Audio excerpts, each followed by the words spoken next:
se inscreve, curte e ajuda nós a conseguir viver de vídeo.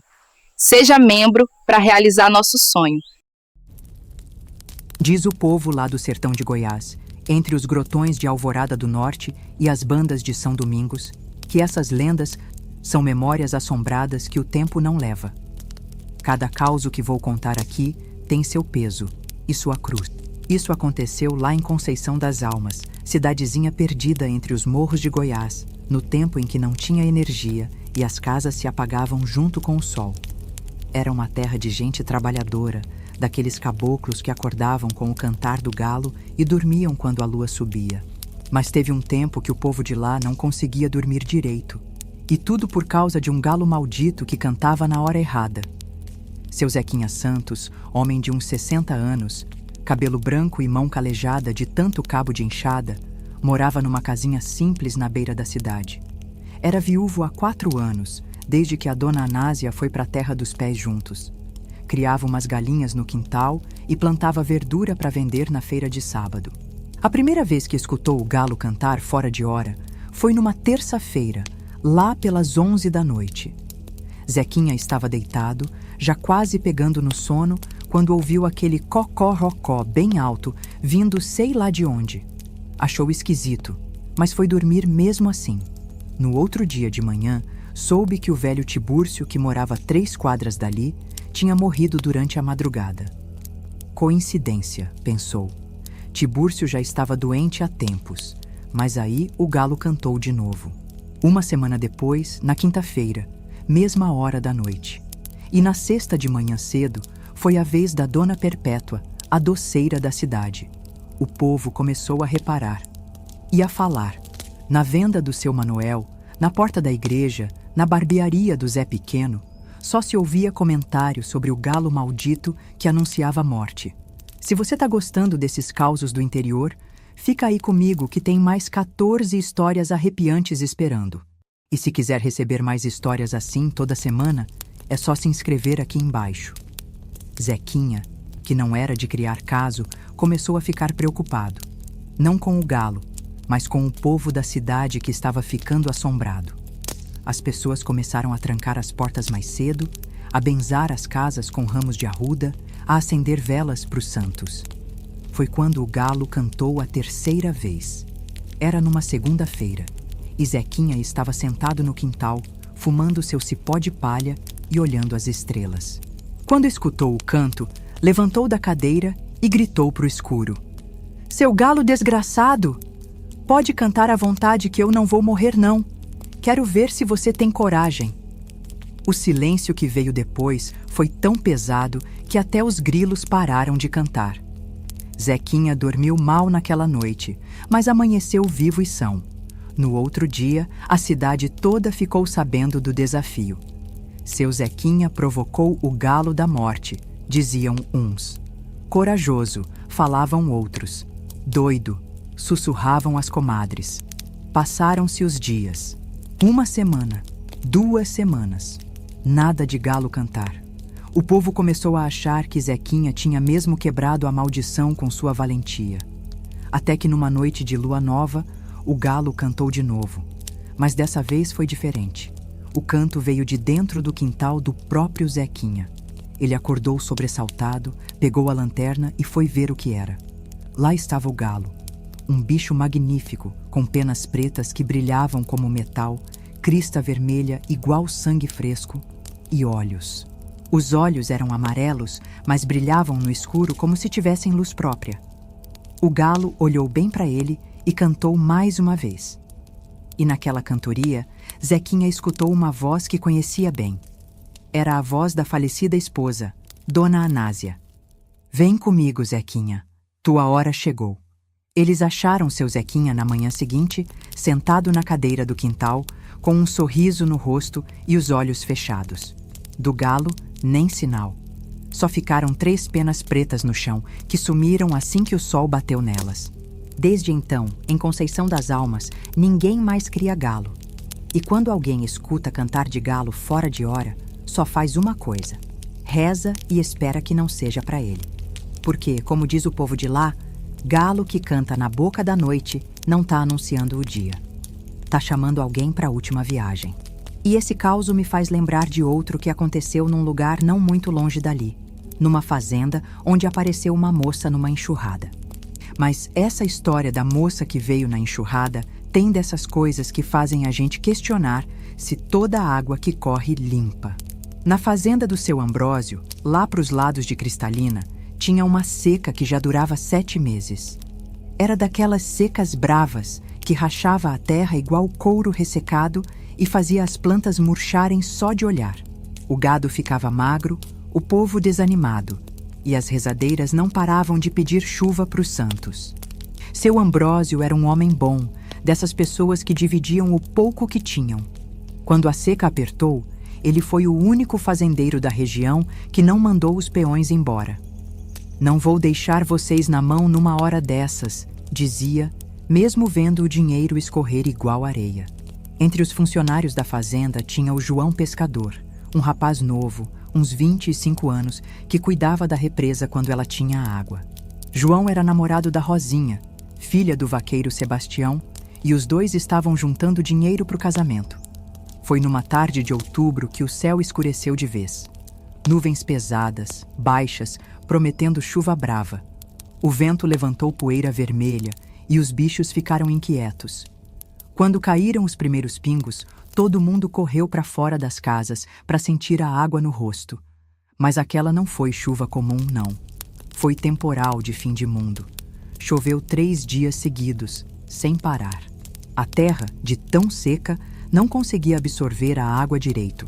Assim, num piscar de olhos, se formaram enchentes, córregos viraram rios e a represa da fazenda transbordou. João Pescador estava preocupado com o nível da água quando viu uma sombra na correnteza. Pegou a lanterna e foi ver melhor. Era uma mulher sendo levada pela enxurrada. Sem pensar 2 vezes, João se jogou na água gelada e conseguiu puxar a moça para a margem. Ela era nova, bonita, com cabelo comprido preto que escorria a água. Vestia uma saia branca e uma blusa que, mesmo encharcada, parecia nova. Estava consciente, mas tremendo de frio. Muito obrigada, ela disse, com uma voz doce, mas estranha. Você salvou minha vida. João a levou para a sede da fazenda, onde Dona Bem-vinda, esposa do seu Ambrósio, cuidou dela com roupa seca e uma sopa quente. A moça disse que se chamava Iara e que vinha de longe, mas não explicou direito de onde. Desde que Iara chegou, coisas estranhas começaram a acontecer na fazenda. A chuva continuou caindo, mas só ali. Nas propriedades vizinhas, a seca persistia. A água da represa ficou mais clara e farta que nunca.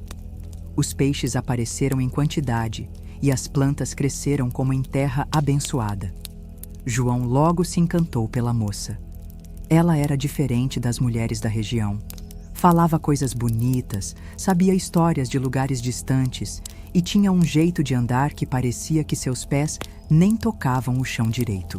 Rosinha, a noiva do João, começou a desconfiar. Essa mulher tem coisa estranha, dizia para a mãe. Nunca vi ela comer direito e de noite, quando passa perto do meu quarto, sinto um cheiro de rio. Uma madrugada, Rosinha não conseguiu dormir e saiu para tomar água. Foi quando viu Iara andando pelo quintal, descalça em direção à represa. Curiosa e desconfiada, resolveu seguir de longe. O que Rosinha viu, nunca mais esqueceu na vida. Chegando perto da água, Iara tirou a roupa e entrou na represa. Mas assim que a água cobriu sua cintura, a moça desapareceu. Em seu lugar, surgiu uma cobra enorme, de escamas que brilhavam como prata na luz da lua. Rosinha quis gritar, mas a voz não saía. Ficou ali, paralisada, vendo a cobra nadar em círculos na água. Depois de um tempo, a criatura saiu da represa e virou novamente a moça Iara, que se vestiu e voltou para casa como se nada tivesse acontecido. No dia seguinte, Rosinha contou tudo para o pai e para os outros trabalhadores. Mas quando foram procurar sinais perto da represa, acharam algo que gelou o sangue de todo mundo, pegadas pequenas, e ao lado de cada uma delas, a marca de escamas na terra molhada. Decidiram contar para João, mas ele não acreditou. Estava encantado demais para escutar. Vocês estão com inveja dela, dizia. Ela me faz feliz e isso não é pecado. Foi numa noite de lua cheia que Yara convidou João para um passeio até a represa. Quero mostrar uma coisa bonita para você, disse, com aquele sorriso que deixava o rapaz tonto. Os dois foram caminhando de mãos dadas até a beira da água. A lua refletia na superfície calma e tudo parecia mágico. Yara se virou para João e disse: "Você me salvou da enxurrada. Agora quero retribuir o favor. Venha comigo para o meu reino." João, hipnotizado pelos olhos dela que brilhavam igual lua, deu um passo em direção à água. Mas na última hora, escutou os gritos da Rosinha ao longe. "João, não vai! Ela não é gente igual a nós!" Quando João voltou a si, viu que Yara já estava se transformando. A pele dela ficou escamosa, o cabelo virou algas e os olhos viraram duas pedras verdes que perfuravam a alma. "Você escolheu", disse ela, com uma voz que agora ecoava como água batendo em pedra. "Mas a chuva vai com você." E antes que João pudesse correr, Yara mergulhou na represa. A água ferveu, a lua se escondeu atrás das nuvens e um vento forte começou a soprar. Na manhã seguinte, a represa estava seca igual estava antes da enxurrada. João nunca mais foi o mesmo. Casou com Rosinha, mas vivia triste, sempre olhando para o céu, esperando chuva que nunca mais veio. E quando o povo da região pergunta por que nunca mais choveu direito naquela fazenda, os mais velhos baixam a voz e contam. Foi porque alguém recusou o convite de uma criatura das águas. Porque, como diz a sabedoria antiga, toda enxurrada traz alguma coisa, e nem sempre é coisa boa que vem na correnteza. Falando em águas traiçoeiras, me lembro de um causo que ouvi do sertão da Bahia, sobre uma sombra que apareceu no varal da Dona Eulália. Agora, varal é lugar de estender roupa, não de pendurar assombração. Lá no povoado de Olho d'Água, interior da Bahia, onde o sol nasce forte e o calor ferve a terra até de tardinha, morava Dona Eulália. Era uma mulher trabalheira, viúva há 10 anos, que sustentava a casa lavando roupa para os outros. Vivia sozinha numa casinha simples, com um quintal grande onde estendia as roupas num varal de arame que ia de uma quina à outra. Dona Eulália tinha suas manias. Uma delas era lavar roupa sempre no rio que passava atrás do povoado, água corrente, cristalina, que deixava tudo cheiroso e alvo. Outra mania era estender tudo no varal antes do sol raiar, para a roupa secar bem sequinha durante o dia. Era uma rotina de anos. Acordava antes das 5, pegava as trouxas de roupa molhada, ia para o quintal e pendurava tudo certinho. Camisas para as estacas da esquerda, calças no meio, lençóis e toalhas na direita. Ordem e capricho, como fazia desde menina. Numa manhã de setembro, quando saiu para estender as roupas no escuro, Dona Eulália viu uma coisa que fez seu coração gelar. Lá no meio do varal, entre os lençóis brancos que balançavam na brisa, tinha uma sombra pendurada. Uma sombra de gente, em forma de corpo humano, mas sem ninguém para fazer aquela sombra. Ela piscou os olhos várias vezes. Achou que fosse algum truque da luz da lua. Mas a sombra continuava lá, balançando levinho igual às roupas, só que não tinha nada fazendo ela. "Meu Deus do céu!" murmurou Dona Eulália, benzendo-se 3 vezes. Largou a bacia no chão e correu para dentro de casa, fechando a porta com tranquinho. Ficou sentada na cama até o sol nascer. Quando clarear bem o dia, voltou para o quintal. A sombra tinha sumido, mas as roupas que ela tinha largado estavam todas estendidas certinho no varal, como se alguém tivesse terminado o serviço. Dona Eulália era mulher de fé, mas também era prática. Achou que podia ter sonhado em pé, coisa que acontece quando a gente está muito cansada. Tocou a vida normal. Mas na semana seguinte, a sombra apareceu de novo. Mesma hora, mesmo lugar.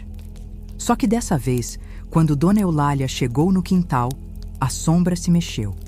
Virou para ela como se tivesse rosto, como se pudesse ver. Dona Eulália não é mulher de correr por qualquer coisa, mas aquilo deu um susto danado nela. Gritou e saiu correndo para a casa da vizinha, Dona Francisca. "Comadre, tem uma sombra no meu varal. Sombra de gente, mas sem ninguém para fazer." Dona Francisca era benzedeira, conhecia dessas coisas. Pegou um galho de arruda, uma vela branca e as duas foram para a casa da Eulália quando o sol apareceu. No quintal não tinha sombra nenhuma. Mas Dona Francisca, que tinha olho para essas coisas, reparou numa coisa esquisita. A grama embaixo do varal estava murcha, amarelada, como se algo pesado tivesse ficado parado ali. "Comadre", disse Dona Francisca, "isso aqui tem cheiro de alma penada. Alguma coisa está querendo falar com você." "Mas eu não fiz mal para ninguém", respondeu Dona Eulália. "Vivo minha vida direito, não mexo com o que não é meu." A benzedeira fez uma oração, jogou água benta em todo o varal e disse para Dona Eulália não estender roupa de noite. Durante o dia, o sol espanta qualquer mal. Mas de noite, comadre, é hora dos espíritos andarem. Dona Eulália seguiu o conselho. Passou a estender roupa só depois que clarear o dia. Por umas 2 semanas, tudo correu bem. A sombra não apareceu mais. Mas aí, aconteceu uma coisa que mudou tudo. Dona Raquel, uma mulher nova que tinha se mudado para o povoado, apareceu na casa da Eulália pedindo para ela lavar umas roupas com urgência. "É para amanhã cedo, Dona Eulália. Pago bem. É que meu marido viajou e voltou hoje, e eu quero tudo limpo para ele." Dona Eulália, que precisava do dinheiro, aceitou. Lavou as roupas no fim da tarde e, sem pensar, foi estender de noite mesmo. Estava com pressa, e a lua estava clara. Foi quando viu não só a sombra, mas a mulher que a fazia, parada no meio do quintal, com um vestido antigo e cabelo solto no vento. Estava uma moça que Dona Eulália reconheceu na hora. Era Neuzinha, a filha do finado seu Totonho, que tinha morrido afogada no rio há 15 anos. Neuzinha olhou para Dona Eulália e apontou para uma das roupas no varal. Era uma camisa masculina, branca, com umas manchas estranhas que nem toda a lavagem tinha tirado. "Não lava isso não, madrinha", disse Neuzinha com uma voz que parecia vir de muito longe. "Essa roupa tem sangue de quem não deve." Dona Eulália sempre tinha sido madrinha de crisma da Neuzinha. A menina a chamava assim desde pequena. "Neuzinha, minha filha, o que você está fazendo aqui?" "Vim avisar, madrinha. A mulher que trouxe essa camisa, o marido dela não viajou. Ela matou ele e enterrou no quintal. Agora quer que você lave o sangue para se livrar da prova." Dito isso, Neuzinha foi sumindo devagar. Ficou só a sombra, até a sombra desaparecer. No dia seguinte, Dona Eulália foi conversar com Dona Francisca sobre o que tinha visto. As duas decidiram procurar o delegado da cidade vizinha. Quando chegaram na casa da Dona Raquel com os homens da lei, acharam ela preparando as malas para fugir. Cavaram o quintal e acharam o corpo do marido dela, enterrado raso. A mulher confessou tudo, tinha matado o homem por causa de uma herança e ia fugir para a capital. Desde aquele dia, a sombra da Neuzinha nunca mais apareceu no varal da Dona Eulália.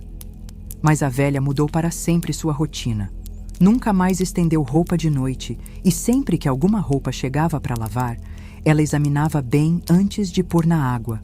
Porque, como ela diz até hoje, tem manchas que a água não tira e tem sombras que a luz do dia não some. E assim, a gente aprende que os mortos, quando não podem descansar, arranjam um jeito de avisar os vivos sobre as maldades escondidas. Esse caso da Dona Eulália me faz pensar numa história que ouvi de um caminhoneiro velho sobre uma boiada que ele jurava ter visto na estrada, mas que não deixava nem rastro. A Ximu, na BR-0600, aquela estrada que corta o Cerrado de Goiás indo para Brasília, tem um trecho que os caminhoneiros antigos conhecem bem. Fica entre Alexânia e Abadiânia, uns 40 quilômetros de asfalto reto, cercado de pasto e mata fechada. É uma estrada boa para correr, mas é também um lugar que tem suas histórias. Quem dirigia por essas bandas no final dos anos 80 conhecia o João do Frete, caminhoneiro que rodava desde os 20 anos com seu caminhão Chevrolet azul. João transportava gado entre as fazendas e os frigoríficos da região. Homem responsável, pontual, que conhecia cada curva daquela BR igual conhecia o caminho de casa. Foi numa noite de lua nova que João disse ter visto a coisa pela primeira vez. Ele vinha de Anápolis, carregado de ração para uma fazenda em Abadiânia, quando, lá pelas 2 da madrugada, viu luzes de lanternas na pista à frente. Diminuiu a velocidade, achou que fosse algum acidente, mas quando se aproximou, viu que era uma boiada atravessando a estrada. Uns 200 cabeças de gado, bois gordos, bem tratados, sendo conduzidos por 3 peões a cavalo. João parou o caminhão na beira da pista e esperou o gado passar. Os vaqueiros acenaram agradecendo e um deles gritou: "Obrigado, compadre! Desculpa o transtorno!" Era comum naquela época ver gado sendo tocado pela estrada, principalmente de madrugada, quando o trânsito era menor. João acendeu um cigarro e esperou pacientemente. O estranho é que a boiada demorou muito para passar, mais do que deveria. E o barulho dos cascos no asfalto fazia um eco esquisito, como se fossem mais animais do que realmente eram. Quando o último boi cruzou a pista, João ligou o motor e seguiu viagem. Mas aí notou uma coisa estranha. Não havia nenhuma marca de casco no asfalto. Nenhuma. É como se aqueles 200 bois tivessem voado sobre a estrada. João achou estranho, mas tocou para frente. Chegou na fazenda, descarregou a mercadoria e contou para o gerente sobre a boiada na estrada. "Boiada? Que horas?" perguntou o homem. "Umas 2 da manhã, passando pela curva do Angico." O gerente fez uma cara esquisita. "João, não tem nenhum fazendeiro aqui da região tocando gado de noite. E muito menos cruzando a BR-060. É perigoso demais." Mas João tinha visto, com os próprios olhos. Gado bonito, vaqueiros de verdade, tudo muito real. Uma semana depois, voltando da mesma rota, João viu a boiada novamente. Mesma hora, mesmo lugar. Dessa vez, ele parou o caminhão e desceu para ver melhor. Pegou a lanterna e foi caminhando em direção aos animais. Os bois eram mesmo bonitos, de raça zebuína, com aqueles cupins avantajados e pelagem reluzente. Os vaqueiros eram homens comuns, de chapéu e botina, que pareciam conhecer bem o serviço. "Boa noite, pessoal!" gritou João. "Vocês são de onde?" Um dos vaqueiros se aproximou montado num cavalo escuro. Era um homem de meia idade, com bigode grisalho e olhos fundos. "Somos da fazenda São Bento", respondeu. "Vocês já conhecem por aqui." João franziu a testa. Conhecia todas as fazendas da região, mas nunca tinha ouvido falar da São Bento. "Onde fica essa fazenda?" O vaqueiro apontou vagamente para a escuridão do cerrado. "Lá pro fundo, terra boa, água farta." Enquanto conversavam, João notou que não conseguia ouvir o barulho dos cascos dos cavalos no chão. E o estranho é que, mesmo com a lanterna acesa, os homens e os animais não faziam sombra direito no chão. "Temos que seguir viagem", disse o vaqueiro. "A boiada não pode parar muito tempo." E a partir daí, algo muito estranho aconteceu. Os bois começaram a atravessar a estrada, mas quando passavam na frente dos faróis do caminhão de João, eles ficavam meio transparentes, como se fossem feitos de névoa. João esfregou os olhos, pensando que fosse cansaço ou algum truque da luz. Mas quando prestou atenção mesmo, viu que conseguia enxergar a estrada através do corpo dos animais. O medo tomou conta dele. Correu para o caminhão, ligou o motor e saiu dali acelerando. Pelo retrovisor, viu as últimas silhuetas da boiada se perdendo na escuridão. No posto de gasolina mais próximo, parou para tomar um café e acalmar os nervos. O frentista, seu Valdemar, era conhecido de longa data. "Seu João, o senhor tá com cara de quem viu assombração." João contou tudo para o homem. A boiada, os vaqueiros, a fazenda São Bento que ninguém conhecia. Seu Valdemar baixou a voz. "Seu João, o senhor não é o primeiro a ver isso. Já teve outros caminhoneiros que contaram a mesma história. Sempre no mesmo lugar, sempre na madrugada. Mas que negócio é esse? Diz a lenda que há muito tempo, uns 30 anos atrás, houve um acidente feio naquele trecho. Uma boiada estava sendo tocada pela estrada quando uma carreta desgovernada atropelou tudo. Morreram os 3 vaqueiros, mais de 100 cabeças de gado. Foi uma tragédia." João ficou calado, processando a informação. "O engraçado", continuou seu Valdemar, "é que a fazenda de onde veio aquela boiada se chamava mesmo São Bento. Só que fechou logo depois do acidente. Os donos venderam tudo e foram embora. Desde aquela conversa, João passou a tomar outra rota quando precisava fazer fretes noturnos, Mas contam que a boiada fantasma ainda aparece, sempre na lua nova, sempre na curva do Angico. E os caminhoneiros mais velhos ensinam para os novatos: se virem uma boiada cruzando a estrada de madrugada naquele trecho, é melhor parar, esperar passar e seguir em frente. Porque tem boi que ainda não sabe que morreu e tem vaqueiro que não consegue largar a lida. Como diz o povo da estrada, nem toda boiada que a gente vê tem marca de ferro. Algumas têm marca do além.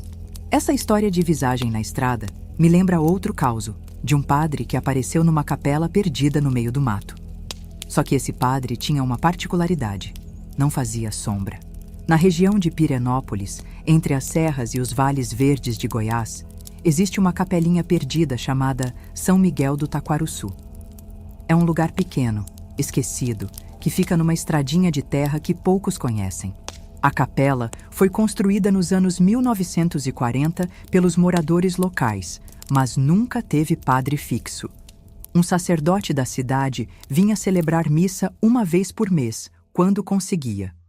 O lugar era cuidado pela Dona Benedita, senhora de uns 70 anos, viúva, que varria a capela, trocava as flores do altar e acendia as velas para os santos. Ela morava numa casinha simples do lado da igreja, junto com a filha Maria das Graças, moça trabalheira que costurava para fora. Foi numa quinta-feira do mês de maio que apareceu na capela um padre jovem, uns 40 anos, que disse ter vindo para ficar. Era alto, magro, de cabelo castanho e olhos claros. Vestia batina preta bem cuidada e falava baixo, com educação. "Meu nome é Padre Antônio", disse para Dona Benedita. "Fui enviado pela diocese para cuidar desta paróquia." Dona Benedita estranhava, porque ninguém tinha avisado que viria padre novo. Mas o homem sabia as orações, conhecia os rituais e falava de Deus com uma sabedoria que impressionava. Decidiu aceitar e mostrou para ele a casinha dos fundos da capela, onde poderia se instalar. Padre Antônio começou a celebrar missa todos os dias. A notícia se espalhou rápido pelas fazendas e sítios da região. Em pouco tempo, a capela que antes ficava vazia estava sempre cheia de fiéis. O padre pregava bonito. Falava sobre perdão, amor ao próximo e tinha um jeito de explicar as escrituras que tocava o coração das pessoas. Até os homens mais rudes da região começaram a frequentar a missa. Mas tinha algumas coisas estranhas no Padre Antônio que Dona Benedita começou a reparar. Primeiro, ele nunca comia nada. Sempre recusava educadamente o convite para almoçar ou jantar. "Obrigado, Dona Benedita, mas estou fazendo jejum", dizia. Segundo, ninguém nunca via ele dormindo. Maria das Graças contou para a mãe que várias vezes, durante a madrugada, via luz acesa na casinha do padre e escutava ele rezando baixinho. Mas a coisa mais estranha de todas foi o que Toninho, filho do vaqueiro Juca, reparou numa tarde de sol forte. O menino estava brincando no terreiro da capela quando prestou atenção numa coisa bizarra. Todos que estavam lá faziam sombra no chão, menos o Padre Antônio. O padre estava parado em pé, debaixo do sol de meio-dia, mas não tinha sombra nenhuma no chão. Como se não fosse real, como se fosse feito de ar. Toninho contou para o pai, que no início não acreditou. "Menino inventivo", disse Juca. Mas na semana seguinte, durante a missa, Juca prestou atenção e viu que era verdade. O padre falava, se mexia, benzia o povo, mas onde deveria ter sua sombra, só tinha o chão vazio. Juca comentou discretamente com alguns homens da região. Todos começaram a reparar. Sempre que o Padre Antônio ficava no sol, não projetava sombra alguma. "Isso não é coisa de Deus", murmurou seu Teodoro, fazendeiro religioso. "Todo ser vivo faz sombra." Resolveram investigar melhor. Seu Osvaldo, que tinha contatos na diocese, foi até a cidade fazer perguntas sobre o Padre Antônio. A resposta deixou todo mundo gelado. A diocese não tinha mandado padre nenhum para a capela de São Miguel do Taquaruçu. "Mas como pode?", perguntou Dona Benedita quando soube. "Ele celebra a missa, confessa os pecados, casa os noivos." Foi quando decidiram confrontar o padre. Numa tarde de domingo, depois da missa, os homens da região se juntaram e foram falar com ele. "Padre Antônio", disse seu Osvaldo, O senhor pode nos mostrar sua carta de recomendação da diocese? O padre olhou para eles com aqueles olhos claros e sorriu tranquilo. Claro, disse. Vou buscar. Entrou na casinha e ficou um tempão lá dentro. Os homens esperaram, nervosos. Quando ele saiu, trazia na mão um papel amarelado. Seu Osvaldo pegou o documento e começou a ler. Era realmente uma carta de recomendação, mas antiga, muito antiga. A data era de 1957, quase 40 anos atrás. Padre, disse seu Osvaldo com a voz tremendo, essa carta é muito velha. É sim, respondeu o padre com a maior naturalidade. Faz muito tempo que estou a serviço de Deus. Foi então que Dona Benedita fez a pergunta que ninguém tinha coragem de fazer. Padre Antônio, o senhor é mesmo um homem de verdade?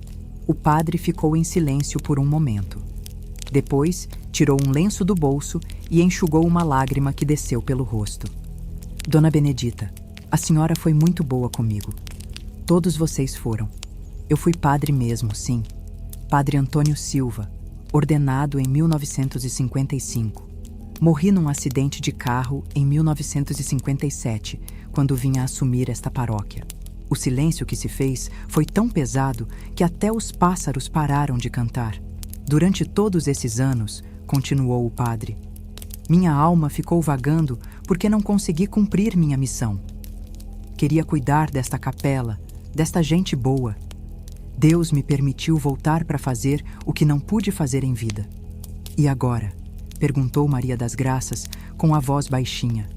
Agora já posso partir em paz. Cuidei de vocês, dei os sacramentos, abençoei esta terra. Minha missão está cumprida. Naquela mesma noite, Padre Antônio celebrou sua última missa. A capela estava lotada, não porque as pessoas soubessem que ele ia embora, mas porque algo no ar dizia que aquela era uma ocasião especial. Depois da missa, o padre deu a bênção final e caminhou em direção ao altar. Chegando perto do crucifixo, se ajoelhou e começou a rezar. Uma luz suave começou a envolvê-lo, e aos poucos, seu corpo foi ficando transparente até desaparecer completamente. A partir daquele dia, a capela de São Miguel do Taquarussu voltou a receber o padre da cidade, apenas uma vez por mês. Mas as pessoas que estiveram lá naquele tempo nunca esqueceram do Padre Antônio. E até hoje, quando alguém conta essa história, os mais velhos confirmam. É verdade, eu estava lá. Vi com meus próprios olhos um padre que não fazia sombra, mas que tinha mais luz na alma que muito vivo por aí. Porque tem serviço de Deus que a morte não interrompe, e tem missão que a alma não deixa incompleta, nem que precise voltar do além para terminar. Essa história do padre me faz lembrar de uma menina que também não era deste mundo, mas que só uma criança conseguia ver. Era a boneca da menina Joana, lá na fazenda Canabrava. Na fazenda Canabrava, nos arredores de Goiás Velho, viviam os Oliveira, família tradicional da região que criava gado e plantava milho. Seu Geraldo era o patriarca, homem trabalhador e justo. Dona Carmen cuidava da casa e dos filhos. Tinham 3 crianças, os meninos Carlinhos e Pedrinho e a caçula Joana, uma menina linda de 5 anos, cabelo cacheado e olhos grandes. Joana era criança especial, daquelas que falam coisas que não aprenderam em lugar nenhum e às vezes olham para o vazio como se vissem gente que os adultos não enxergam. Era meiga, obediente, mas vivia num mundo que só ela conhecia. Foi depois do seu 5º aniversário que Joana começou a falar da boneca. Disse para a mãe que tinha ganhado uma boneca nova, muito bonita, de cabelo comprido e vestido azul. Que boneca, minha filha? Perguntou Dona Carmen. Você não ganhou boneca nenhuma. Ganhei sim, mamãe. A Clarice me deu. Ela é minha amiga. Dona Carmen procurou pela casa inteira, mas não achou boneca alguma. Achou que fosse imaginação da menina, coisa comum na idade dela. Mas Joana insistia. Conversava com a boneca, brincava com ela no quintal, levava para a mesa na hora das refeições. Sempre dizia que a boneca se chamava Isabela e que era muito educada. Mãe, a Isabela disse que gostou do almoço, dizia Joana. A Isabela não come, filha. É boneca, respondia Dona Carmen. Ela come sim, come igualzinho nós. Os irmãos de Joana achavam graça da imaginação da irmã. Carlinhos, de 8 anos, às vezes implicava: Joana, sua boneca não existe. Você tá falando sozinha. Joana ficava brava. Existe sim. Ela tá aqui do meu lado. Você que não pode ver. Dona Carmen começou a se preocupar quando a brincadeira durou mais de 3 meses. Joana não largava a tal boneca invisível nem para dormir. Dizia que a Isabela dormia na cama com ela. Geraldo, Dona Carmen falou pro marido: essa menina precisa brincar com outras crianças. Tá vivendo demais no mundo da imaginação. Mas aí aconteceram coisas que fizeram a família repensar. Dona Carmen começou a notar que, quando Joana brincava com a boneca, se ouvia 2 vozes brincando. A voz da Joana e uma voz mais baixinha, mais fraca, que parecia vir de longe. Primeiro, Dona Carmen achou que fosse eco. Depois, que fosse Joana mesmo mudando a voz para brincar. Mas uma tarde, quando espiou pela janela, viu Joana sentada debaixo da mangueira, conversando animadamente. E claramente ouvia 2 vozes diferentes, a da filha e outra de uma criança que não estava ali. Meu Deus! Murmurou Dona Carmen, benzendo-se. Uma noite, seu Geraldo acordou com barulho no quarto da Joana. Levantou da cama e foi ver. A menina estava dormindo tranquila, mas ele jurava ter ouvido 2 respirações diferentes vindo do quarto. Resolveram falar com Padre Joaquim, o vigário da paróquia. O padre era homem sábio, que conhecia do mundo e das coisas espirituais.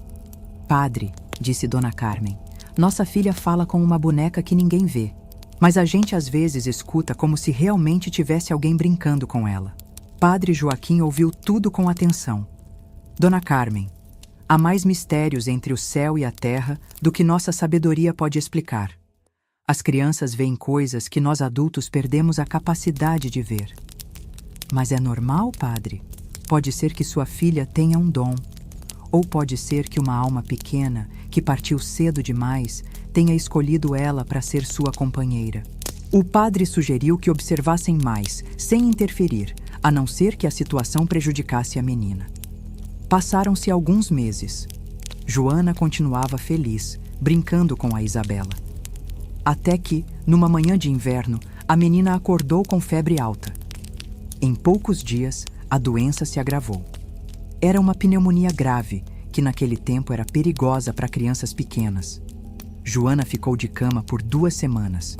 Durante todo esse tempo, dizia que a Isabela não saía do lado dela, cuidando dela. Mãe, disse Joana numa tarde, a Isabela disse que precisa ir embora. Por quê, filha?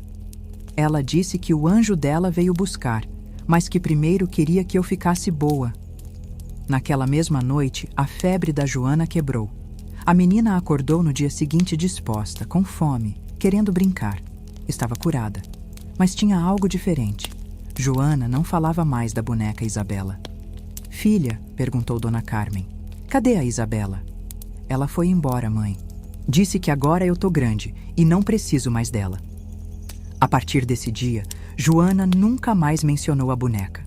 Cresceu normal, brincava com as outras crianças, era uma menina comum. Anos se passaram. A família mudou da fazenda e a casa ficou fechada por muito tempo. Até que uns 15 anos depois, novos caseiros vieram morar na propriedade. A família nova tinha uma menina pequena, de uns 4 anos. Poucos dias depois de se mudarem, a menina começou a falar de uma boneca que tinha achado na casa. Uma boneca linda, de cabelo comprido e vestido azul, que se chamava Isabela. Quando Dona Carmen soube da notícia, anos depois, apenas sorriu. A Isabela deve estar cuidando de mais uma criança, disse, porque, como dizem os entendidos, há almas tão puras que, mesmo depois da morte, escolhem cuidar dos pequenos que precisam de companhia. E há crianças que têm olhos para ver o que os adultos perderam na correria da vida. A boneca da menina Joana nunca foi achada. Mas até hoje, moradores da região contam que na casa velha da Fazenda Canabrava, quando tem criança morando, sempre aparece uma boneca misteriosa para fazer companhia. Falando em mistérios de criança, tem um causo que arrepia até hoje os moradores de um sítio em Minas Gerais. é a história do seu Chico e o poço que ele cavou no quintal. Lá nas bandas de Diamantina, em Minas Gerais, num sítio perdido entre as montanhas, vivia seu Chico Brauna com a família. Era homem trabalhador, daqueles que não reclamavam da vida e se viravam com o que tinha. Plantava milho, criava porco e galinha, e tirava da terra o sustento de casa. O sítio do seu Chico era bom, terra fértil, mas tinha um problema: falta d'água. O córrego mais próximo ficava a quase 2 quilômetros, e todas as manhãs, Dona Lindalva e os filhos tinham que carregar lata d'água para o consumo da família. Foi no verão de 1963 que seu Chico decidiu cavar um poço no quintal. "Tem que ter água aqui embaixo", dizia para a mulher. "Senão Deus não fazia terra boa sem água perto." Começou a cavar sozinho. Todo dia, depois do serviço da roça, pegava a picareta e a pá e ia descendo o buraco. 1 metro, 2 metros, 3 metros. Nada de água. Os vizinhos achavam que ele estava perdendo tempo. "Chico, não tem nascente aqui. Você está cavando à toa", diziam. Mas seu Chico era teimoso. Continuou cavando. 4 metros, 5 metros, 6 metros de fundura. O buraco ficava cada vez mais escuro e abafado lá embaixo. Foi quando chegou nos 8 metros que começou a aparecer umidade na terra. Seu Chico ficou animado. "Lindalva, a água tá vindo. Mais uns dias e vamos ter poço próprio." Continuou a escavação. A cada pá de terra que tirava, o buraco ficava mais úmido. Até que numa tarde, lá no fundo, começou a brotar água. Primeiro um filetinho, depois um pouquinho mais, até formar uma pequena poça no fundo do poço. Seu Chico estava feliz da vida. Agora sim, água fresquinha no quintal de casa, mas a alegria durou pouco. Na primeira noite depois que a água apareceu, seu Chico acordou com um barulho estranho vindo do quintal. Parecia alguém chamando. Levantou da cama, acendeu a lamparina e foi ver. O barulho vinha do poço, como se alguém lá embaixo estivesse gritando seu nome. "Chico! Chico!" A voz era fraca, abafada, mas claramente dizia o nome dele. Seu Chico chegou perto da borda do poço, agachou e gritou: "Quem tá aí embaixo?" O silêncio que se seguiu foi mais assustador que o grito. Seu Chico resolveu que era coisa da cabeça dele, cansaço do trabalho pesado. Mas na noite seguinte, a voz veio de novo. "Chico! Chico!" Dessa vez, Dona Lindalva também escutou. "Marido, tem alguém chamando você lá fora." Os dois foram até o poço. A voz vinha claramente de lá de baixo, mas quando gritavam perguntando quem era, ninguém respondia. "Isso não é coisa boa", disse Dona Lindalva. "Vamos tampar esse poço." "Tampar nada, mulher. Trabalhei 3 meses escavando. Não vou jogar fora o serviço por causa de barulho esquisito." Durante o dia, seu Chico descia uma corda e um balde para puxar água. A água era limpa, cristalina, sem gosto ruim, perfeita para beber e cozinhar. Mas toda noite, sem falta, a voz do fundo do poço chamava por ele. Os filhos do seu Chico, Toninho de 12 anos e Mariazinha de 10, começaram a ter medo. "Pai, que voz é essa que chama o Senhor?" "Não é nada não, filhos. Deve ser eco, ou vento passando pelo buraco." Mas no fundo, seu Chico sabia que não era vento nem eco. Era uma voz de gente mesmo. Uma voz que conhecia o nome dele. Passaram-se 2 semanas. A voz continuava chamando todas as noites. Até que numa madrugada, aconteceu algo diferente. Seu Chico acordou e escutou não só seu nome sendo chamado, mas uma conversa inteira vindo do poço. Eram várias vozes, como se tivesse gente lá embaixo conversando. Ele conseguia distinguir vozes de homem, de mulher, até de criança. Seu Chico levantou, pegou a lamparina e foi espiar. Chegando perto do poço, as vozes pararam na mesma hora, como se soubessem que ele estava ouvindo.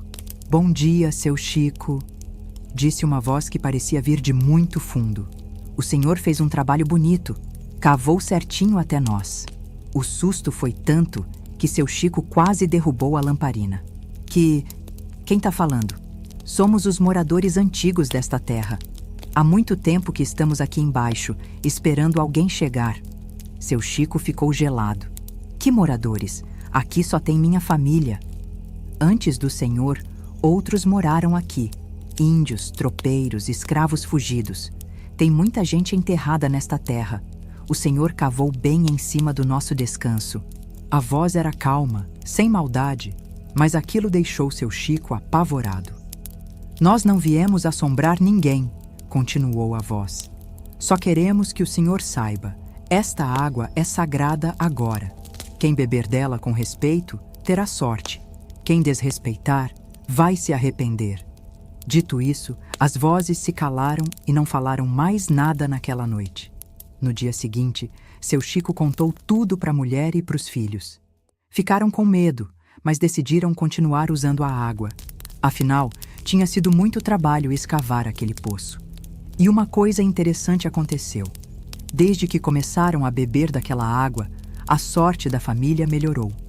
A roça começou a dar mais, as galinhas botavam mais ovos, o porco engordou ligeiro. Até a saúde de todos ficou melhor. Seu Chico sempre agradecia antes de puxar água. Com licença, pessoal, vou pegar um pouquinho só para a família. E as vozes respondiam: puxe à vontade, seu Chico, a água é sua também. Anos se passaram. Seu Chico morreu de velho, a família se mudou e o sítio ficou abandonado. Mas contam que, até hoje, quem passar perto do poço abandonado numa noite de lua, escuta vozes conversando lá embaixo.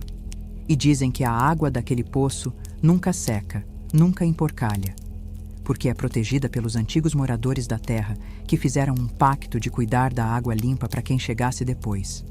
Como diz o povo de lá, tem terra que é benta e tem água que é abençoada. O poço do seu Chico era dos dois. Essa história do poço me lembra de outro causo, sobre uma mulher misteriosa que passava pelas janelas das casas com uma lamparina azul. Quem olhava para a luz dela? Nos anos 1970, no distrito de São José do Tocantins, interior de Goiás, as casas eram simples e as janelas ficavam sempre abertas para entrar a brisa da noite. Era um lugar tranquilo, onde todo mundo se conhecia e as portas não tinham tranca. O distrito tinha umas 30 famílias, um vendeiro, uma igrejinha e uma escola que funcionava na casa da professora Dona Aurora. A vida corria mansa, sem pressa e sem sobressaltos. Foi numa noite de agosto que começaram a ver a mulher da lamparina. Primeiro foi seu Joaquim Barbeiro que contou. Estava na cama quando viu uma luz azul passando pela janela do quarto. Achou estranho porque lampião aceso de noite era coisa rara e luz azul, então, nunca tinha visto. Levantou para olhar pela janela e viu uma mulher caminhando devagar pela rua. Usava um vestido comprido, escuro, e carregava numa das mãos uma lamparina que soltava uma luz azul bem clara. «Clementina», chamou a mulher. «Vem ver uma coisa estranha». Mas quando Dona Clementina chegou na janela, a mulher já tinha sumido no escuro da rua. Na semana seguinte, foi a vez de Dona Rosário ver a aparição. Estava lavando louça tarde da noite quando viu a luz azul passando pela janela da cozinha. Espiou e viu a mesma mulher caminhando devagar com aquela lamparina misteriosa. Dona Rosário ficou com medo de espiar muito. Fechou as janelas rápido e foi rezar até dormir. A terceira pessoa a ver foi o jovem Ademir, filho do ferreiro. Voltava de uma festa na casa dos primos quando viu a luz vindo na direção contrária. Escondeu atrás de uma árvore e conseguiu ver a mulher de perto. Era uma senhora de meia idade, magra, com cabelo grisalho solto nos ombros. O rosto era pálido, mas bonito, com feições finas. Andava sem fazer barulho, como se os pés não tocassem o chão direito. Ademir notou que a luz da lamparina era mesmo azul, mas uma luz estranha, que não iluminava ao redor como deveria. Era como se a luz ficasse presa dentro do vidro da lamparina. Depois de Ademir, várias pessoas começaram a ver a mulher. Sempre andando pelas ruas do distrito à noite, carregando aquela lamparina azul. Sempre sozinha, sempre em silêncio. O povo começou a falar. Quem é essa mulher? De onde ela vem? Para onde ela vai?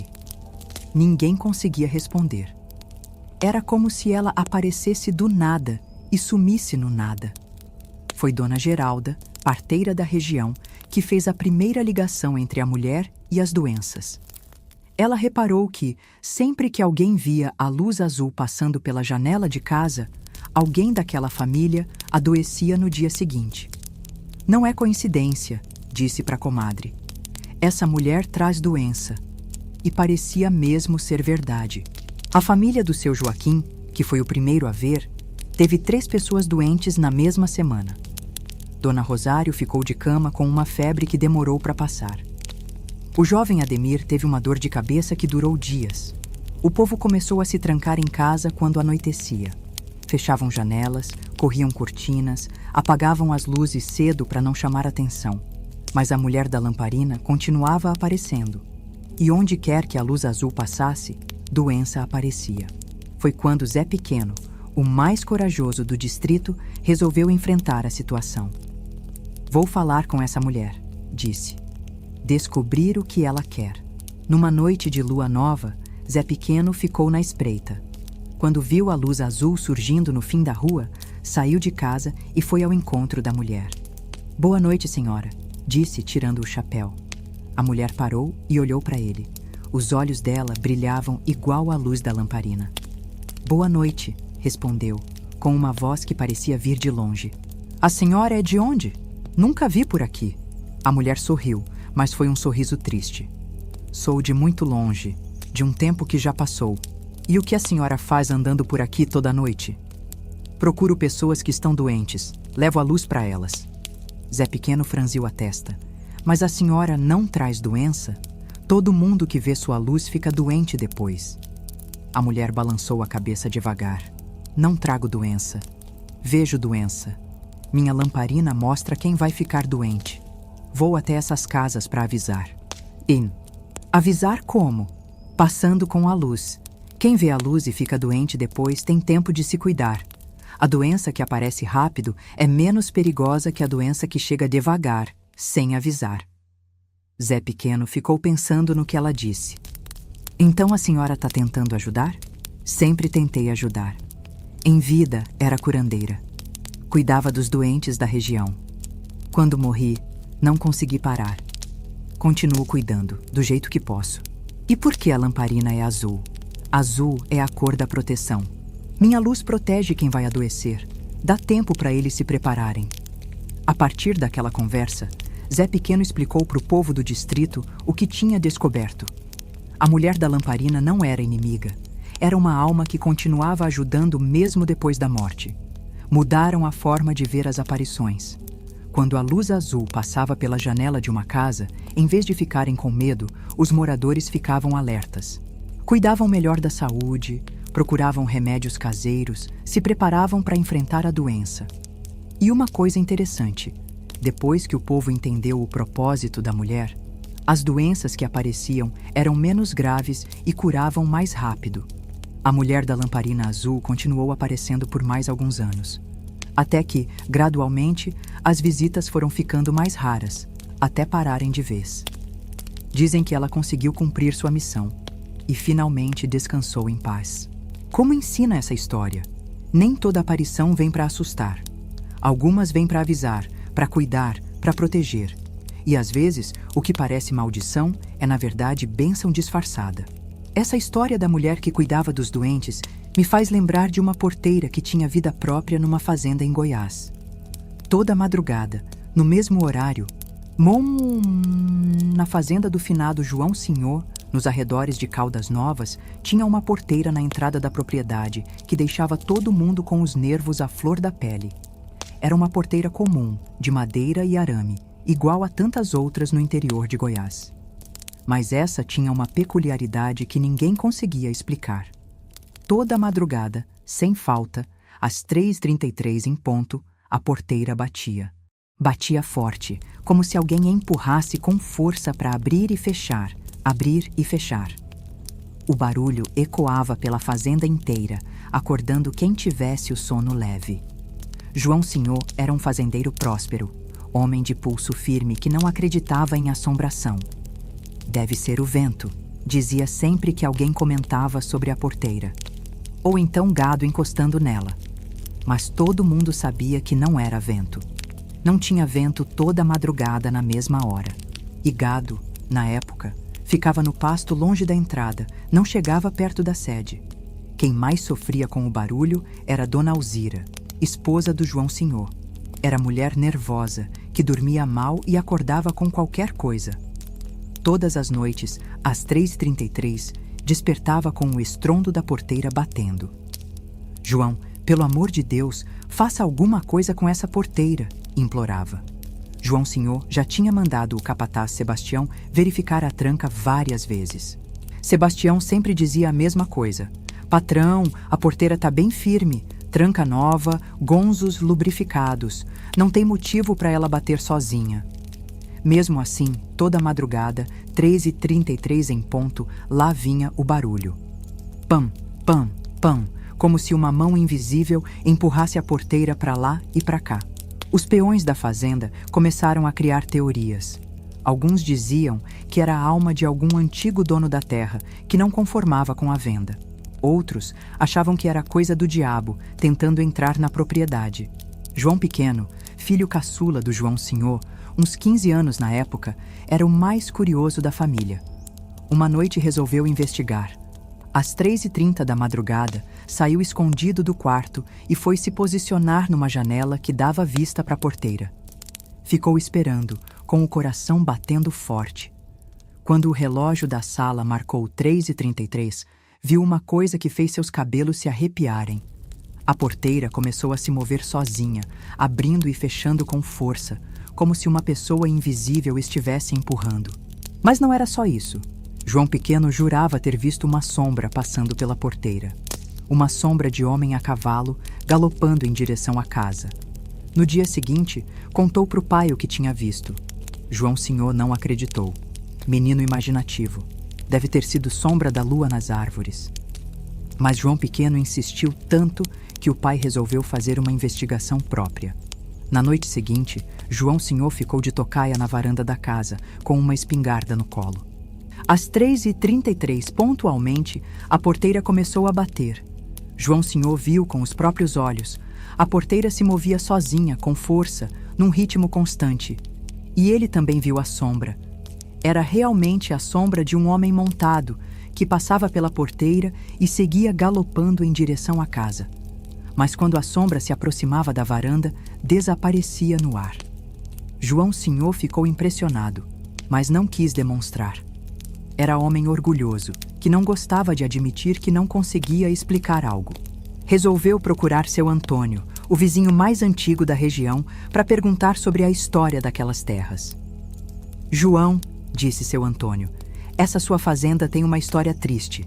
Antes de você comprar, já teve 3 donos diferentes. O primeiro foi assassinado. Assassinado como? Era um fazendeiro chamado Coronel Batista, homem rico, mas de mau gênio. Tratava os empregados mal, era cruel com os animais. Uma noite, quando voltava de uma viagem, foi morto na porteira da própria fazenda. Levou um tiro a queima-roupa. João Senhor ficou interessado. E quem matou? Nunca descobriram. Alguns dizem que foi um dos peões que ele maltratava. Outros acham que foi algum inimigo político. O fato é que acharam o Coronel Batista morto junto com o cavalo, bem na porteira. E que horas isso aconteceu? Seu Antônio pensou um pouco. Dizem que foi de madrugada, lá para as 3h30. João Senhor sentiu um frio na espinha. 3h30? É, por aí. O curioso é que contavam que depois da morte sempre se via o Coronel Batista voltando para casa toda madrugada, como se não soubesse que tinha morrido. A partir dessa conversa, João Senhor começou a ver a porteira com outros olhos. Não era mais uma simples porteira batendo por causa do vento. Era um homem morto tentando entrar na própria casa toda noite. Decidiu fazer alguma coisa. Procurou o padre da cidade e pediu para ele benzer a fazenda. Padre Miguel veio numa tarde de sábado e fez uma oração completa na propriedade. Benzeu a casa, os currais e principalmente a porteira. Jogou água benta em toda a estrutura e recitou uma oração pela alma do Coronel Batista. Naquela noite, toda a família ficou acordada esperando. Quando deu 3h33, silêncio total. A porteira não bateu. Funcionou, comemorou Dona Alzira. Durante uma semana, a porteira ficou quieta. Mas no sábado seguinte, às 3h33, o barulho voltou. Pam! Pam! Pam! João Senhor ficou nervoso. Chamou o padre de novo, mas Padre Miguel disse que não podia fazer mais nada. Algumas almas são muito presas à terra. Só o tempo e muita oração podem ajudar. A família acostumou com a situação. Toda noite, às 3h33, a porteira batia. Viraram costumes. Dona Alzira até começou a usar tampões nos ouvidos para dormir melhor. Passaram-se 10 anos assim, até que João Senhor morreu de infarto e a fazenda foi vendida. Os novos donos, família Silva, não sabiam da história da porteira. Na primeira noite, quando escutaram o barulho, ficaram apavorados. Foram ver o que era e encontraram uma coisa interessante. Haviam 2 sombras passando pela porteira. Uma montada a cavalo, outra caminhando ao lado. Perguntaram para os antigos funcionários o que significava aquilo. Sebastião, que continuou na fazenda, explicou. Agora o seu João Senhor está fazendo companhia para o Coronel Batista. Os 2 estão indo juntos para casa. Os novos donos resolveram não incomodar os espíritos. Deixaram eles passarem todas as noites pela porteira. E até hoje, dizem os caminhoneiros que passam por aquela estrada, às 3h33 da madrugada, se vê 2 sombras cruzando a porteira da antiga fazenda do João Senhor. Uma montada, outra a pé, caminhando juntas em direção à casa. Porque tem porteira que é passagem para os vivos. E tem porteira que é passagem para os mortos que não sabem outro caminho para casa. Mamate kae kondas. Essa história de porteira me lembra de uma pedra misteriosa que racha sozinha todo ano. Dizem que dentro dela tem uma alma presa gritando. No meio do cerrado, entre Pirenópolis e Corumbá de Goiás, existe uma formação rochosa que os antigos chamam de Pedra Fendida. É um paredão de pedra de uns 20 metros de altura, com uma rachadura bem no meio que parece ter sido feita a machadadas. A pedra fica num lugar ermo, longe das estradas, onde só chegam os vaqueiros que vão buscar gado perdido e os caçadores que conhecem bem a região. É um lugar bonito, mas tem uma coisa estranha que deixa qualquer um de cabelo em pé. Todo mês de julho, no dia 15, a pedra racha um pouco mais. E quando isso acontece, sai um grito de dentro dela que ecoa pelo cerrado inteiro. Um grito de tirar o sono de qualquer cristão. Quem primeiro contou sobre a pedra foi Velho Crisanto, guia de comitiva que conhecia aqueles matos como a palma da mão. Ele dizia que a pedra já estava rachada quando chegou na região, há mais de 60 anos. Essa pedra aí tem mistério, contava Crisanto. Todo ano, no meio do inverno, ela grita. E cada vez que grita, a rachadura fica maior. O pessoal da região sabia da lenda, mas poucos tinham coragem de ir lá verificar. Era longe, difícil de chegar, e ninguém queria escutar grito de pedra. Foi em 1978 que um grupo de jovens de Pirenópolis resolveu desvendar o mistério. Eram 5 rapazes corajosos, liderados pelo Carlinhos Moreira, filho do prefeito da época. Vamos acampar perto da pedra no dia 15 de julho, disse Carlinhos. Quero ver se é verdade essa história de pedra que grita. No dia 14 de julho, o grupo saiu de Pirenópolis a cavalo, carregando mantimentos e equipamentos de acampamento. Velho Crisanto os guiou até o local, mas se recusou a ficar. Vocês são doidos, dizia balançando a cabeça. Eu já escutei esse grito, não quero escutar de novo. Os rapazes montaram o acampamento a uns 200 metros da pedra. Era um lugar bonito, com um riacho pertinho e sombra de árvores nativas. Se não fosse a pedra sinistra ali perto, seria um local perfeito para acampar. Durante o dia 15, nada aconteceu. Os jovens exploraram a região, escalaram a pedra, examinaram a rachadura de perto. A fenda era profunda, mas não dava para ver o fundo. Quando gritavam lá dentro, o eco durava vários segundos. Deve ser isso, disse Toninho, um dos rapazes. O grito que o pessoal escuta deve ser eco de algum animal que caiu aí dentro. Passaram o dia tranquilos, pescando no riacho, conversando, contando piadas. Quando anoiteceu, fizeram uma fogueira e ficaram esperando. À meia-noite, nada tinha acontecido. Alguns começaram a achar que a história era mentira dos antigos. Até que, lá pela 1 da manhã, começaram a escutar um barulho vindo da pedra. Era um rangido baixo, como se a rocha estivesse se movimentando. "Tão escutando isso?" perguntou Carlinhos. Todos ficaram em silêncio, prestando atenção. O barulho foi ficando mais forte. Era realmente a pedra se movendo, se abrindo um pouquinho mais. E, de repente, saiu o grito. Mas não era um grito qualquer. Era um grito humano, de dor, de desespero, vindo de dentro da terra. Um grito que durou quase 10 segundos e ecoou pelo cerrado inteiro, fazendo os pássaros voarem apavorados e os animais se esconderem. Os 5 rapazes ficaram paralisados de medo. Era um som que gelava a alma, que fazia a pessoa questionar tudo em que acreditava. Depois do grito, veio um silêncio pesado. Até os grilos pararam de cantar. O único som era o crepitar da fogueira. "Vamos embora daqui", disse Pedrinho, o mais novo do grupo. Isso não é coisa deste mundo, mas Carlinhos, mesmo assustado, quis investigar mais. "Vamos dar uma olhada na pedra, ver se mudou alguma coisa." Pegaram lanternas e foram até a formação rochosa. A rachadura realmente estava maior. Dava para ver que tinha se aberto mais alguns centímetros. Carlinhos teve uma ideia. "Vamos gritar lá dentro, ver se alguém responde." "Tem gente aí embaixo!" gritou na direção da fenda. Para surpresa de todos, veio uma resposta. Uma voz fraca, abafada, vinda de muito fundo. "Me tirem daqui." Os rapazes se olharam, apavorados. Não era eco. Era alguém respondendo. "Quem é você?" gritou Carlinhos. Eu era Joaquim Pedreiro", veio a resposta. "Tô preso aqui há tanto tempo, tanto tempo." Toninho, que era filho de pedreiro, conhecia o ofício. "Como o senhor ficou preso aí?" "Estava construindo uma casa. Aqui perto, a terra tremeu. As pedras caíram em cima de mim. Fiquei preso na escuridão." A voz continuou. "Todo ano, as pedras se mexem um pouquinho. Eu grito pedindo socorro, mas ninguém nunca escuta." Os rapazes ficaram sem saber o que fazer. "Como tirar alguém de dentro de uma pedra sólida?" "Vamos buscar ajuda", disse Carlinhos. "Voltar na cidade, trazer equipamento, bombeiros."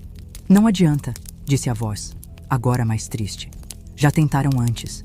Não tem como me tirar daqui. As pedras me seguram, me protegem, mas me prendem. Só posso falar uma vez por ano, quando elas se abrem um pouquinho mais." "Mas como o senhor não morreu? Como sobrevive aí dentro?" "Não sei. Acho que já morri. Mas ainda posso pensar, sentir, falar. Talvez seja a minha alma que está presa aqui." A conversa durou mais 1 hora. Joaquim Pedreiro contou que estava construindo uma casa para os filhos quando aconteceu o acidente. Que sentia saudade da família, da luz do sol, do canto dos pássaros. "Vocês podem fazer uma coisa por mim", pediu. "Podem rezar? Para minha alma encontrar paz? Para eu parar de sofrer aqui dentro?" Os 5 rapazes, que tinham ido ali para desvendar um mistério, se ajoelharam perto da pedra e rezaram. Rezaram o Pai Nosso, a Ave Maria. Fizeram oração da própria cabeça pedindo para Deus libertar a alma do Joaquim. Quando terminaram, a voz disse: "Obrigado, muito obrigado. Já faz tanto tempo que ninguém reza por mim." E desde aquele dia, a pedra fendida nunca mais gritou. A rachadura não se fechou, mas também não se abriu mais. Como se a alma do Joaquim Pedreiro tivesse finalmente encontrado paz. Os rapazes voltaram para Pirenópolis e contaram a história.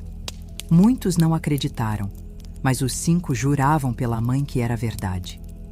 E até hoje, quem passa perto da Pedra Fendida no dia 15 de julho fica em silêncio, lembrando da alma que ficou presa ali por tantos anos. Porque tem sofrimento que dura além da morte e tem oração que liberta até a alma de pedra. Eriçaba, falando em aparições que assombram lugares específicos, tem uma história de um cavalo branco que dizem aparecer perto do cemitério velho de São Cipriano. Nos arredores de São Cipriano, cidadezinha do interior de Minas Gerais, existe um cemitério antigo que o povo chama de Cemitério Velho. É um lugar abandonado há décadas, com túmulos de pedra cobertos de musgo e cruzes de ferro enferrujado que mal se aguentam em pé. O cemitério fica numa colina, cercado por um muro baixo de pedra que já desmoronou em vários trechos. Lá foram enterrados os primeiros moradores da região, pessoas que morreram entre 1890 e 1940. Quando construíram o cemitério novo perto da igreja, o velho foi sendo esquecido. Mas esquecido pelos vivos, não pelos mortos. Conta-se que toda lua cheia aparece no cemitério um cavalo branco, lindo como nunca se viu. Pelagem alva igual neve, crina comprida que balança no vento, e olhos. Os olhos são vermelhos como brasas acesas. Quem primeiro viu o cavalo foi Nhô Bastião, vaqueiro aposentado que morava numa casinha perto do cemitério. Era homem religioso, que tinha o costume de acender vela para os mortos todas as sextas-feiras. Numa noite de lua cheia de setembro, Nhô Bastião voltava da venda quando viu uma luz estranha vinda do cemitério. Não era fogo comum, era uma claridade branca, suave, que pairava sobre os túmulos. Curioso, se aproximou devagar. E foi quando viu o cavalo. O animal estava parado no meio do cemitério, magnífico, reluzente sob a luz da lua. Era tão bonito que Nhô Bastião ficou hipnotizado só de olhar. "Que cavalo lindo!" murmurou. "De quem será?" O cavalo virou a cabeça na direção dele, e Nhô Bastião viu aqueles olhos vermelhos que pareciam enxergar dentro da alma. O medo tomou conta do velho vaqueiro. Começou a recuar devagar, sem tirar os olhos do animal. Mas o cavalo começou a caminhar na direção dele, não galopando, não correndo, caminhando devagar, como se quisesse apenas acompanhá-lo. Nhô Bastião saiu andando rápido em direção à casa. O cavalo o seguiu, sempre mantendo distância, sempre caminhando naquele passo calmo e assombrado. Quando chegou na porteira de casa, Nhô Bastião virou para trás e viu que o cavalo tinha parado na estrada. Os dois se encararam por alguns segundos. Depois, o animal deu meia volta e desapareceu na escuridão. No dia seguinte, Nhô Bastião contou a história para o compadre Teodoro. "Compadre, vi um cavalo no cemitério que não é deste mundo." "Como assim?" "Branco igual anjo, mas com olho vermelho igual diabo. Me seguiu até em casa." Teodoro era cético. Deve ter sido algum cavalo perdido da fazenda do Coronel Zeca. Mas Nhô Bastião insistia. "Não era cavalo comum não, compadre. Esse bicho tem coisa estranha." Um mês depois, quando a lua ficou cheia de novo, Nhô Bastião resolveu investigar melhor. Pegou um terço, benzeu-se 3 vezes e foi até o cemitério na hora que a lua estava mais alta. Lá estava o cavalo, no mesmo lugar da vez anterior. Mas dessa vez, Nhô Bastião reparou numa coisa que não tinha visto antes. O cavalo não pisava no chão direito. Era como se flutuasse alguns centímetros acima da terra. "O que o senhor quer comigo?" perguntou Nhô Bastião, com a voz tremendo. O cavalo não respondeu, claro, mas começou a andar pelo cemitério, parando na frente de certos túmulos. Onde ele parava, aparecia uma cruz de luz no ar. Nhô Bastião percebeu que o cavalo estava mostrando os túmulos de pessoas que tinham sido esquecidas, que ninguém mais visitava ou rezava por elas. A partir daquela noite, Nhô Bastião mudou sua rotina. Além de acender velas às sextas-feiras, passou a visitar todos os túmulos que o cavalo tinha indicado. Limpava, tirava mato, rezava por cada alma esquecida. E uma coisa interessante aconteceu. Nas luas cheias seguintes, o cavalo continuou aparecendo, mas já não seguia mais o Nhô Bastião até em casa. Ficava no cemitério, como se estivesse satisfeito com o cuidado que os mortos estavam recebendo. A história do cavalo branco se espalhou pela região. Outros moradores começaram a ver o animal nas noites de lua cheia. Sempre no cemitério, sempre tranquilo, nunca fazendo mal a ninguém. Dona Mercedes, que morava do outro lado da colina, contou que o cavalo apareceu no quintal de casa uma noite. Ela estava doente, com febre alta, quando viu o animal parado debaixo da janela do quarto. Na manhã seguinte, estava curada. O jovem Paulinho, neto do Nhô Bastião, disse que encontrou o cavalo na estrada uma vez. O animal o acompanhou até perto de casa, como se fosse um protetor. Aos poucos, o povo da região entendeu que o cavalo branco não era uma ameaça. Era um guardião, um protetor dos mortos e dos vivos que respeitavam os mortos. Nhô Bastião cuidou do cemitério velho até os 85 anos. Quando morreu, foi enterrado no cemitério novo, mas sua alma parece ter ficado ligada ao velho. Porque desde que o velho morreu, quem vê o cavalo branco nas noites de lua cheia conta que tem alguém montado nele. Uma figura pequena, curvada, que parece estar cuidando dos túmulos do alto do lombo do cavalo fantasma. E dizem que se escuta uma voz baixinha, amorosa, rezando pelos mortos esquecidos, que Deus os tenha em bom lugar, que não falte luz no caminho de vocês. Porque tem cavalo que carrega os vivos, e tem cavalo que carrega as almas dos que dedicaram a vida a cuidar dos mortos. Como diz o povo de São Cipriano, o cemitério velho nunca está sozinho. Tem sempre alguém cuidando, mesmo que a gente não veja. Itimo-kakinindito. Essa história do cavalo protetor me faz pensar num casebre abandonado que chorava no meio do mato. Era uma casinha de pau a pique que, lá pros lados de Cristalina, no estado de Goiás, bem no meio do cerrado fechado, existe um casebre de pau a pique que os caçadores e vaqueiros conhecem bem. É uma casinha pequena, abandonada há décadas, com paredes de barro e madeira e teto de palha todo furado. O casebre fica numa clareira pequena, cercado por árvores retorcidas típicas do cerrado. Fica a uns 5 quilômetros da estrada mais próxima, no meio do nada, lugar onde só vai quem conhece bem os caminhos ou quem se perdeu no mato. A primeira coisa que chama a atenção na casinha é que a porta está sempre aberta. Sempre. Não importa o vento, a chuva, o tempo que passa. A porta fica escancarada, como se estivesse convidando quem passar para entrar. Mas a segunda coisa, a que deixa qualquer um de cabelo em pé, é que de dentro da casa vem um choro. Choro de criança pequena, baixinho, constante, que parte o coração de quem escuta. Quem descobriu o casebre foi Zé Cacique, caçador experiente que conhecia aqueles matos igual conhecia o quintal de casa. Ele estava seguindo rastro de veado quando se deparou com a clareira e a casinha.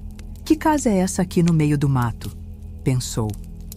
Nunca tinha visto construção naquele lugar. Se aproximou devagar, prestando atenção. Foi quando escutou um choro fraquinho de criança vindo de dentro da casa. "Tem alguém aí dentro?" gritou. O choro parou na mesma hora.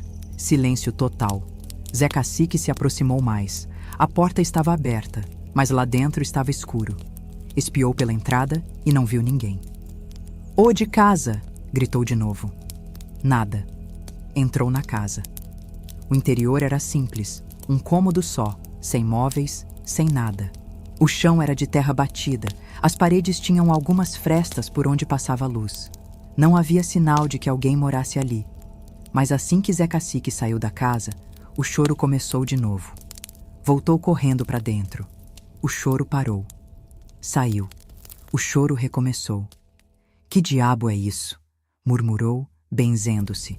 Ficou ali uns 20 minutos tentando entender. Sempre que estava dentro da casa, silêncio. Sempre que saía, choro de criança. Marcou bem o lugar na mente e voltou para a cidade. Contou a história para o compadre Neco, que também era caçador. "Zé, você bebeu pinga demais na noite passada", riu Neco. "Não bebi nada. Tem uma casa no mato que chora." Neco não acreditou, mas ficou curioso. No fim de semana seguinte, os dois foram juntos até o casebre. Chegando lá, Neco ouviu o choro também. Um chorinho doído que dava vontade de procurar a criança para consolar. "Meu Deus do céu", murmurou Neco. "É verdade mesmo." Os dois entraram na casa, vasculharam cada canto, cada fresta. Nada. Casa vazia, abandonada. Mas quando saíram, lá veio o choro de novo. "Deve ter uma criança enterrada aqui embaixo", disse Zé Cacique.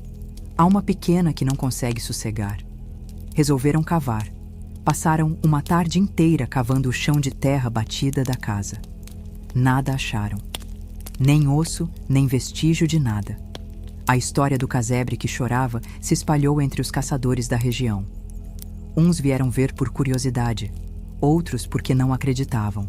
Seu Dival, caçador antigo da região, contou que conhecia aquela casa desde menino. "Meu pai falava dessa casa, Dizia que já chorava no tempo dele. E sabe a história dela? Parte sei, disse seu Dival. Contam que há muito tempo, lá pelos anos 1920, morou nessa casa uma família de poceiros. Homem, mulher e um bebê pequeno. Zé Cacique e Neco prestaram atenção. O bebê ficou doente, continuou seu Dival. Naquele tempo, não tinha médico por perto, não tinha remédio. A criança sofreu muito antes de morrer. E aí?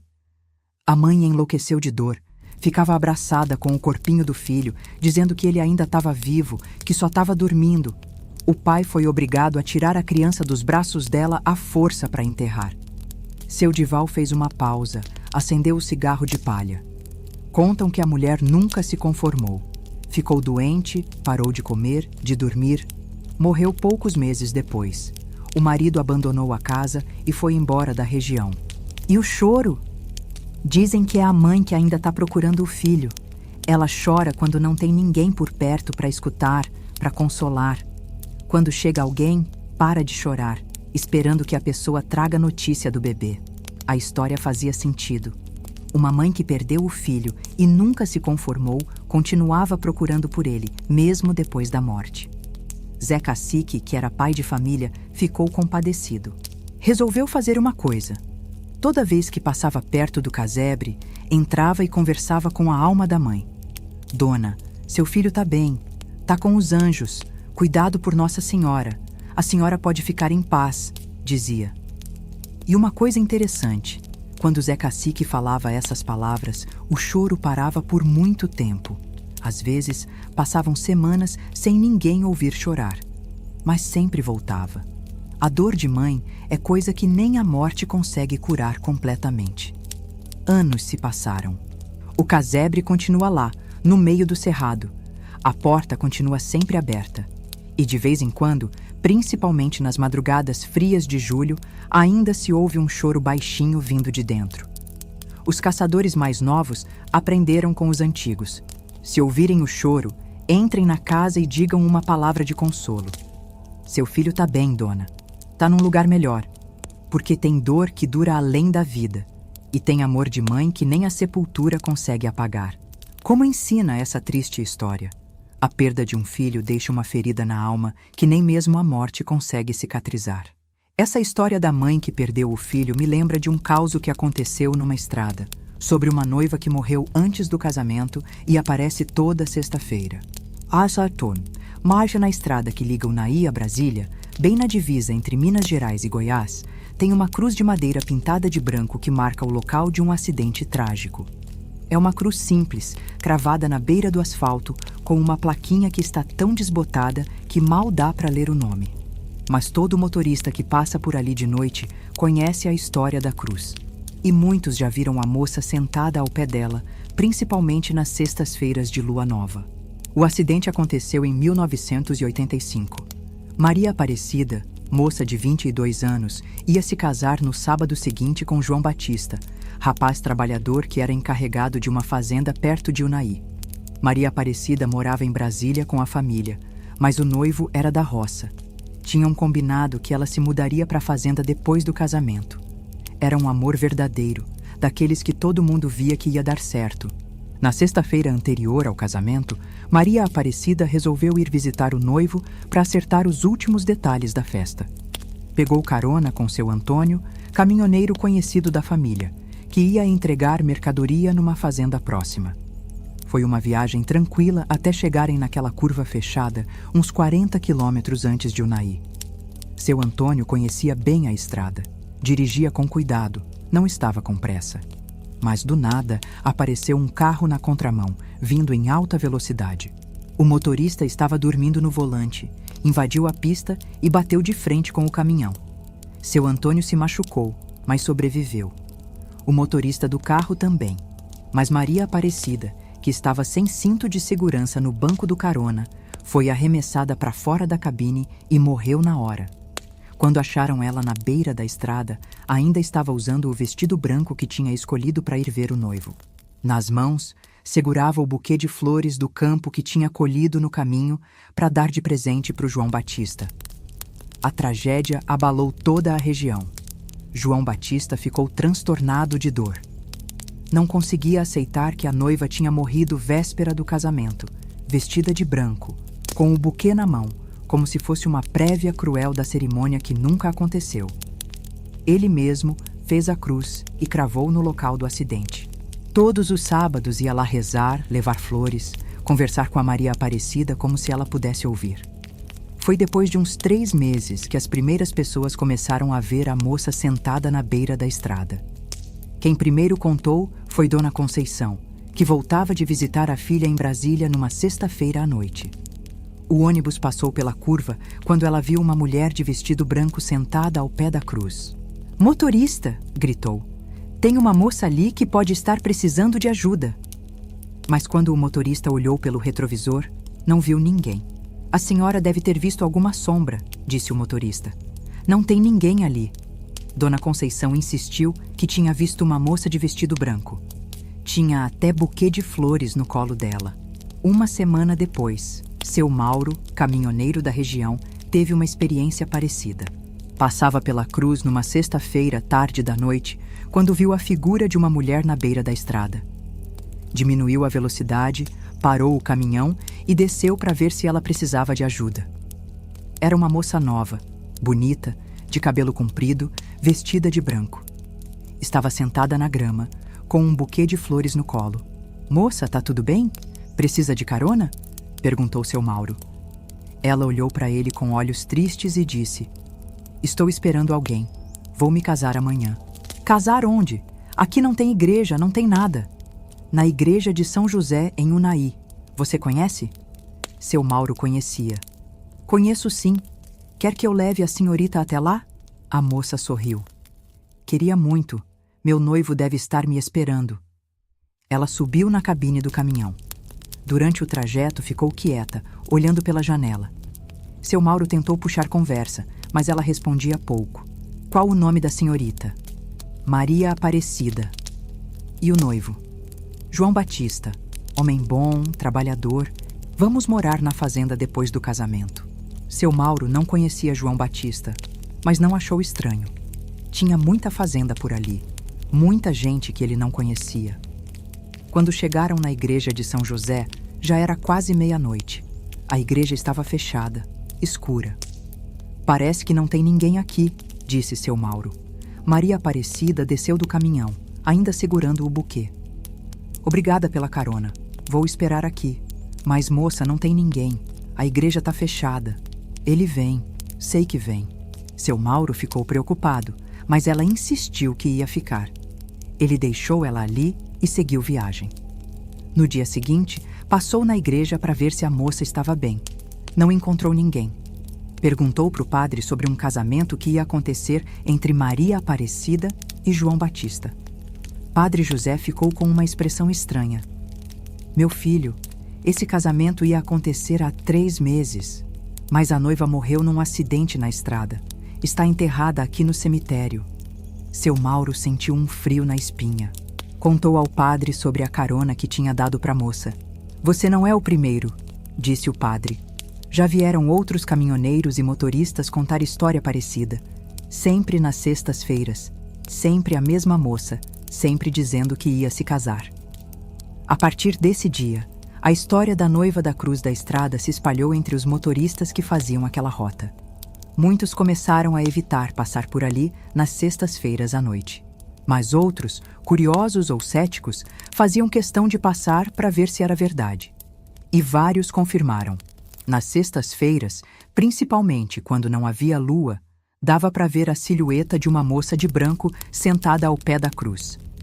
Alguns paravam para oferecer ajuda. A maioria das vezes, ela aceitava carona até a igreja de São José, sempre dizendo que ia se casar no dia seguinte. Sempre carregando o buquê de flores que nunca murchava. João Batista, quando soube das aparições, não ficou assustado. Ficou consolado. "Ela está tentando chegar ao casamento", disse para quem quisesse ouvir. "Maria Aparecida não desistiu de se casar comigo." Ele continuou visitando a cruz todos os sábados, mas mudou a rotina. Passou a ir também nas sextas-feiras à noite, para esperar a noiva junto com ela. Dizem que nas sextas em que João Batista ia para a cruz, Maria Aparecida não pedia carona para ninguém. Ficava lá conversando com ele, planejando o casamento que nunca aconteceu. João Batista nunca se casou com outra pessoa. Morreu solteiro, aos 75 anos. E desde que ele morreu, ninguém mais viu a noiva da cruz da estrada. Talvez porque finalmente o casal conseguiu se encontrar do outro lado, onde não tem acidente de estrada para separar quem se ama de verdade. Como diz essa história, tem amor que nem a morte interrompe, e tem casamento que acontece no céu quando não pode acontecer na terra. Mahon putari asiri afemai inhas komai ain. Falando em lugares que guardam ecos do passado, tem um brejo em Goiás onde se escuta tambor tocando de noite. Dizem que antigamente ali funcionava um terreiro. No Vale Verde, região pantanosa entre Lusiânia e Cristalina, em Goiás, existe um brejo que os antigos conhecem bem. É um lugar bonito durante o dia, com aguapés floridos e garças brancas pescando, mas que de noite vira território dos espíritos. O brejo fica no fundo de uma propriedade rural, longe da casa-sede, cercado por matas densas e bamburral. É lugar úmido o ano todo, onde nasce um olho d'água que alimenta uma lagoa pequena, perfeita para criar peixe e pato. Mas ninguém da região se aproxima daquele brejo depois das 6 da tarde. Porque de noite, quando a escuridão toma conta, começa a soar um tambor de dentro da mata. Um tambor africano com batida forte e ritmada que ecoa pela várzea inteira. Quem primeiro falou do tambor foi Vó Teresa, mulher negra de 80 anos que morava numa casinha perto do brejo. Ela era curandeira, conhecida em toda a região por benzer quebranto e curar mal de amor. Esse brejo é lugar sagrado, dizia Vó Teresa para quem quisesse ouvir. Aqui moraram os ancestrais. Aqui eles faziam os rituais, chamavam os orixás, cuidavam do povo. Contava que na época da escravidão, quando seus avós ainda eram vivos, aquele lugar era um quilombo escondido. Escravos fugidos se refugiavam ali, protegidos pela mata fechada e pelos charcos que dificultavam a perseguição. Minha avó, que Deus a tenha, contava que tinha um terreiro ali no meio do brejo. Os escravos se reuniam para tocar tambor, dançar, fazer oferenda para os santos africanos. Vó Teresa sabia porque tinha crescido ouvindo as histórias. Sua família descendia diretamente dos quilombolas que tinham vivido no brejo. Quando acabou a escravidão, continuava, o pessoal saiu do brejo, foi procurar vida na cidade, mas os espíritos ficaram, e de vez em quando eles ainda fazem festa. O filho da Vó Teresa, João Macumba, apelido que ganhou por causa da mãe, confirmava as histórias da velha. Ele mesmo já tinha ouvido o tambor várias vezes. É sempre na sexta-feira. Começa umas 8 da noite e vai até a madrugada. Batida forte, bonita, que dá vontade de dançar. Mas João sabia que não devia se aproximar. Minha mãe sempre falou, lugar de espírito não é para vivo interferir. É só respeitar e deixar eles em paz. Quem duvidava da história era seu Joaquim Paulista, paulistano que tinha comprado a fazenda e vindo morar na região. Era homem da cidade, que não acreditava em folclore e achava que tudo tinha explicação científica. Deve ser onça fazendo barulho, dizia, ou então capivaras batendo na água. Vó Teresa, quando soube da opinião do fazendeiro novo, balançou a cabeça. Esse homem precisa tomar jeito, vai mexer com coisa que não entende. Numa sexta-feira de lua cheia, seu Joaquim resolveu desvendar o mistério. Pegou uma lanterna potente, um facão e foi atrás do tambor. Eram umas 9 da noite quando a batida começou. Seu Joaquim saiu da casa-sede e foi caminhando em direção ao brejo, seguindo o som. Quanto mais se aproximava, mais forte ficava o tambor. E não era só um tambor, não. Eram vários, tocando em ritmos diferentes, mas harmoniosos, criando uma música que ele nunca tinha ouvido. Chegando na beira do brejo, seu Joaquim viu uma coisa que fez seus cabelos se arrepiarem. No meio da lagoa, numa ilha pequena que durante o dia não existia, havia uma fogueira acesa. Em volta da fogueira, silhuetas de pessoas dançando. As pessoas pareciam flutuar sobre a água. Usavam roupas brancas que brilhavam na luz da fogueira e se moviam numa dança ancestral, cadenciada pela batida dos tambores. Seu Joaquim ficou hipnotizado. A música era ao mesmo tempo estranha e familiar, como se despertasse algo profundo em sua alma. Sem perceber, começou a se aproximar da margem da lagoa. Queria chegar mais perto, queria participar daquela festa misteriosa. Foi quando escutou uma voz atrás dele. "Não vá, meu filho, não é tua hora." Era a vó Teresa, que tinha vindo atrás dele. "Vó Teresa, como a senhora soube que eu estava aqui?" "Os espíritos me avisaram. Disseram que tinha um curioso querendo mexer onde não deve." Seu Joaquim olhou de novo para a lagoa. A festa continuava, os tambores tocavam, as pessoas dançavam. Mas agora conseguia ver melhor. As figuras eram transparentes, etéreas, como se fossem feitas de névoa. "O que é isso, vó Teresa?" "São os ancestrais, meu filho. Uma vez por mês, na lua cheia, eles voltam para celebrar, para lembrar que ainda existem, que não foram esquecidos." A velha pegou o braço do fazendeiro. "Vamos embora. Essa festa não é para nós." Seu Joaquim deixou-se levar pela vó Teresa. Quando estavam se afastando, a música dos tambores começou a diminuir, até parar completamente. No dia seguinte, seu Joaquim voltou ao brejo durante o dia. Não havia ilha na lagoa, nem sinal de fogueira, nem rastro de festa. Apenas o brejo silencioso, com suas garças e aguapés. A partir daquele dia, seu Joaquim mudou. Passou a respeitar as tradições locais, a ouvir com atenção as histórias da vó Teresa. Quando alguém perguntava sobre o tambor do brejo, ele respondia: "Tem coisas nesta terra que a gente não precisa entender, só precisa respeitar." Vó Teresa morreu alguns anos depois. Na sexta-feira do velório, o povo da região escutou os tambores tocando mais alto que nunca. Era como se os ancestrais estivessem recebendo uma das suas. E até hoje, nas sextas-feiras de lua cheia, quem tem ouvido apurado consegue escutar a batida dos tambores vindo do brejo. Mas agora, junto com os outros ritmos, tem um som novo, mais delicado. É o tambor da vó Teresa, que se juntou aos ancestrais para continuar cuidando do lugar sagrado. Porque tem terra que é benta pelo suor e o sangue dos que vieram antes. E tem música que ecoa através dos tempos, lembrando que algumas tradições são mais fortes que a morte. Mari, indo para fechar esses causos, vou contar a história mais estranha de todas. A risada que vem do pé de um angico na Serra do Formoso. No alto da Serra do Formoso, entre São João da Aliança e Alto Paraíso de Goiás, existe um angico centenário que marca um dos lugares mais assombrados do Cerrado. É uma árvore enorme, com mais de 30 metros de altura, copa frondosa que faz sombra numa área grande. O angico fica no meio de uma trilha antiga usada pelos tropeiros que levavam gado para Brasília. Hoje a trilha é mais frequentada por turistas que vão conhecer as cachoeiras da região, mas poucos se aventuram a passar pelo angico depois do pôr do sol, porque toda noite, quando a escuridão toma conta da serra, se escuta uma risada vindo do pé da árvore.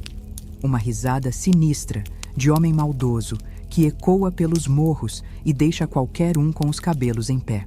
A história começou há mais de 100 anos, no tempo em que a região ainda era terra de ninguém, frequentada por jagunços, contrabandistas e gente que fugia da justiça. Naquele tempo, rolava uma disputa por terra entre duas famílias poderosas da região. De um lado, os Barbosa, criadores de gado honrados e trabalhadores. Do outro, os Moreira, que usavam métodos violentos para expandir suas propriedades. O chefe dos Moreira era um homem chamado Silvério Traiçoeiro. Era um sujeito sem escrúpulos, que matava por dinheiro e prazer. Tinha fama de nunca perder uma briga, de ser mais esperto que a polícia e mais cruel que os próprios jagunços que comandava. Silvério tinha uma marca registrada. Depois de matar alguém, ria alto, como se fosse a coisa mais engraçada do mundo. Era uma risada que gelava o sangue de quem escutava. A guerra entre as famílias se estendeu por anos. Mortes de um lado e do outro, emboscadas, perseguições. Até que os Barbosa decidiram dar um fim na história de vez. Contrataram um pistoleiro famoso, conhecido como Leôncio Certeiro, para matar Silvério Traiçoeiro. O encontro dos dois foi marcado para o pé do angico na Serra do Formoso, lugar neutro, longe de qualquer fazenda. Era uma manhã de setembro quando os dois se encontraram. Silvério chegou montado num cavalo preto, armado com 2 pistolas. Leôncio veio a pé, só com um revólver na cintura. Eles se encararam por alguns segundos antes de sacar as armas. O duelo foi rápido. 2 tiros quase simultâneos. Os 2 homens caíram. Mas Silvério, mesmo ferido de morte, ainda conseguiu rir. Rir daquela risada maldita que era sua marca. Morri, mas vou continuar rindo, conseguiu dizer antes de expirar. Vou rir para sempre neste lugar. Leôncio também morreu. Os 2 foram enterrados ali mesmo, no pé do Angico, porque ninguém quis carregar os corpos serra abaixo. Foi depois do enterro que começaram a escutar a risada. Primeiro foram os tropeiros que passavam pela trilha. Contavam que de noite se ouvia uma gargalhada sinistra vindo do pé da árvore. Depois foram os vaqueiros que iam buscar gado perdido na serra. Todos confirmavam. Havia uma risada assombrada naquele lugar. Zé do Carmo, tropeiro experiente, foi um dos primeiros a ver a aparição.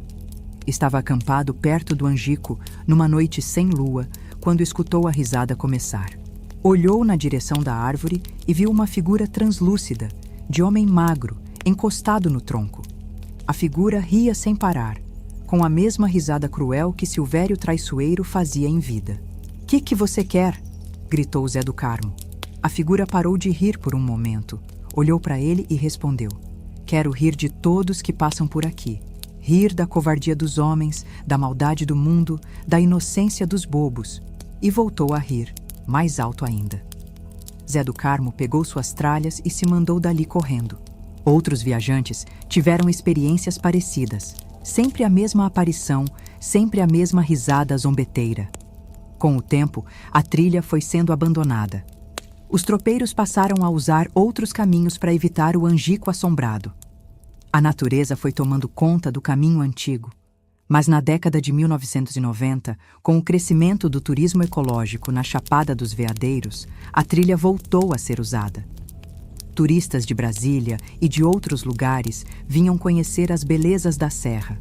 Foi quando as risadas voltaram a ser ouvidas com frequência. Marcos, guia de turismo da região, já tinha escutado várias vezes. "É sempre de noite", contava. "Uma risada que parece vir do próprio tronco da árvore." Uma vez, estava conduzindo um grupo de turistas numa trilha noturna, quando a risada começou. O grupo todo ficou apavorado. "O que é isso?" perguntaram. Marcos contou a história do Silvério Traiçoeiro. Alguns não acreditaram, acharam que era parte do show para assustar os turistas. Até que um dos turistas, mais corajoso, resolveu se aproximar da árvore. "Se é espírito mesmo, vou falar com ele." O homem caminhou até o Angico e gritou: "Ei, Silvério, para de rir e vem conversar." A risada parou na mesma hora. Um silêncio pesado tomou conta do lugar. Até os grilos pararam de cantar. De repente, uma voz saiu de dentro da árvore. "O que você quer, intruso?" O turista ficou sem fala por um momento. Depois, se recompôs. "Quero saber por que você ri tanto. Rio porque é engraçado ver vocês assustados. Rio porque, mesmo morto, ainda consigo aterrorizar os vivos. Rio porque descobri que a morte não acaba com a maldade." A conversa durou alguns minutos. Silvério contou que estava condenado a ficar ali, rindo de todos que passassem, até que alguém fosse mais maldoso que ele. "E até agora", concluiu, "ninguém conseguiu ser pior que eu." Desde então, a risada no pé do Angico virou atração turística. Muitos vão lá só para escutar o som assombrado. Mas os guias sempre fazem um alerta: não desafiem o Silvério, não apostem que são mais espertos ou mais maldosos que ele, porque tem gente que entrou nessa brincadeira e nunca mais foi a mesma. Dizem que quem conseguir fazer Silvério parar de rir definitivamente liberta a alma dele. Mas também dizem que quem tentar e falhar fica amaldiçoado para sempre. Até hoje, a risada ecoa pela Serra do Formoso nas noites sem lua. É o som da maldade que não consegue descansar, do mal que persiste além da morte. Como ensina este último causo, tem riso que é alegria e tem riso que é desespero, e tem gente tão ruim que nem a morte consegue ensinar compaixão.